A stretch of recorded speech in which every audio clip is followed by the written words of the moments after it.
Pemirsa yang dirahmati Allah dan ibu-ibu sekalian, bencana datang di akhir tahun ini memberikan pelajaran buat kita. Dunia ini isinya siapa, Bu? Manusia. Dan yang lain dari manusia itu adalah semua hamba-hamba Allah.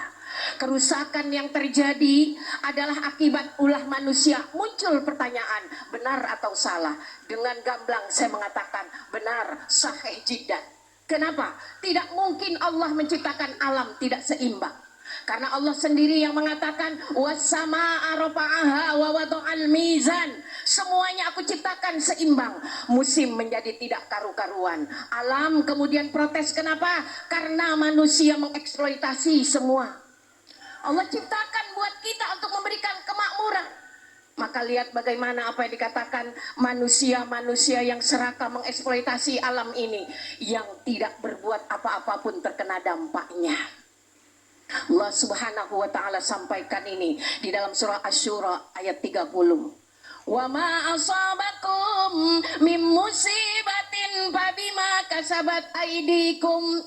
Apa aja yang menimpa kamu disebabkan ulah tangan kamu, kata Allah.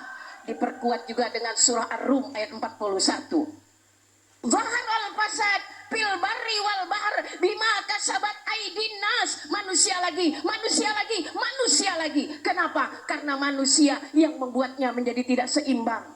Bukan alam yang marah, tapi Allah memberikan peringatan. Dan wa ya'fu an katsir, Allah hanya sedikit memberikan peringatan. Cicipin tuh akibat ulah kamu. Kenapa? Kalau Allah berkehendak mengeluarkan semua dosa dan salah kita, kita tidak akan mampu ditimpakan musibah ini, Bu. Bala yang Allah berikan pada kita, Bu, itu hanya sedikit dari dosa dan kesalahan yang kita lakukan. Tidak mungkin Allah berbuat zalim kepada kita. Kenapa? Kamulah yang berbuat zalim pada diri kamu, kata Allah. Kerusakan ini terjadi kenapa? Engkau kupercaya menjadi khalifah, tapi kenapa engkau membuat kerusakan seperti ini? Maka walhasil apa yang dikatakan Abi tadi, Bu, setiap yang Allah sodorkan buat kita, kita disuruh belajar, merefleksikan diri, Ibu, bermuhasabah. Jangan katakan hidup saya merana karena takdir. Sulit memperoleh kebahagiaan dalam rumah tangganya, lain takdir. Suami nggak pulang-pulang, emang takdir saya dikasih suami Bang Toib, Ustazah.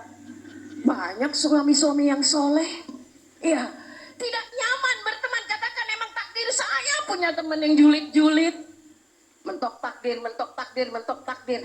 Alangkah sangat naifnya kita. Setiap ada perkara yang tidak nyaman buat kita, kita katakan itu takdir. Padahal kita diberikan wewenang mutlak oleh Allah untuk menciptakan takdir kita. Kenapa? Manusia punya akal.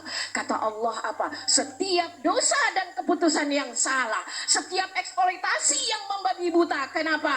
Ada konsekuensi dan resikonya, kata Allah. Dan sekarang terimalah konsekuensi dan resiko itu. Tapi aku berikan hanya sedikit. Kenapa? Rahman dan Rahimku lebih besar daripada kemarahanku, kata Allah. Lalu apa tugas kita sekarang? Muhasabah, merenung, ya Rabb. Andai kata kami manusia ini lengah, andai kata hidup kami ini merasa sehingga kita katakan musibah. Apa yang dikatakan musibah? Orang selalu mengatakan musibah itu ketidaknyamanan, Bu. Padahal yang dibacakan ayat Abi tadi itu bahkan kenyamanan pun bisa menyebabkan musibah. Banyak orang lulus, Bu, ketika diuji dengan kemiskinan, tapi gagal ketika diuji dengan kekayaan. Banyak kita ya, Bu, yang rajin sholat malam ketika suami nggak ada di rumah, Bu, tapi begitu suami ada di rumah, subuh pun kesiangan. Karena kalau bahasa Abi mah orang Sunda, ngenah. Betul, Ibu? Karena bisa jadi kata Allah, udah LDR aja lu, LDR aja, LDR aja. Kenapa? Ibadahnya rajin. Dulu ketika belum punya harta, ngaji kemana-mana. Begitu jadi OKB, lupa sama pengajian.